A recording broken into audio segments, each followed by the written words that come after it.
Uy!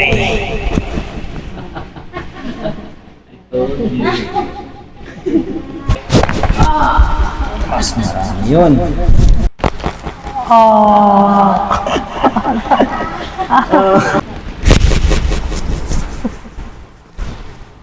Excel.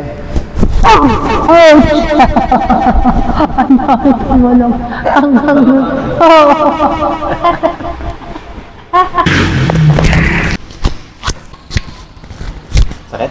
Hindi yun. Sira. Kaya pala. Banat na. Hello Ma'am Risa, good afternoon. Si Master G po dito. Kumustahin lang po natin yung naging resulta ng ating bone setting? Satisfied ako kasi yung parang frozen shoulder ko nabawasan. At least ngayon, hindi na ako nahihirapan magtaas ng aking Oo. right. Si Ma'am, anong sports ni Ma'am? Badminton. Badminton tsaka yung golf Golf. po, no? So, yung mga ginagawa niyo na sports talagang nakakapuyasa ng balikat talaga yon. So, kaya nagkaroon siya ng frozen shoulder. Hindi naman severe, pero at least na lesson na natin, okay? Naangat na nga ni Ma'am masabay eh. Yung tipong walang pigil.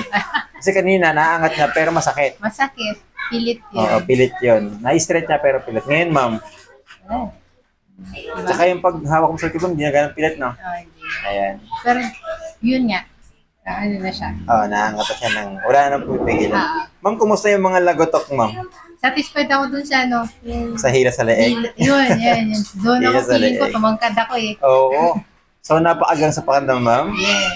Ayan. Ma'am, maraming salamat po sa pagtangkilik sa JRP Mix Massage. Sa ulitin po ulit. Thank you po. Thank you din.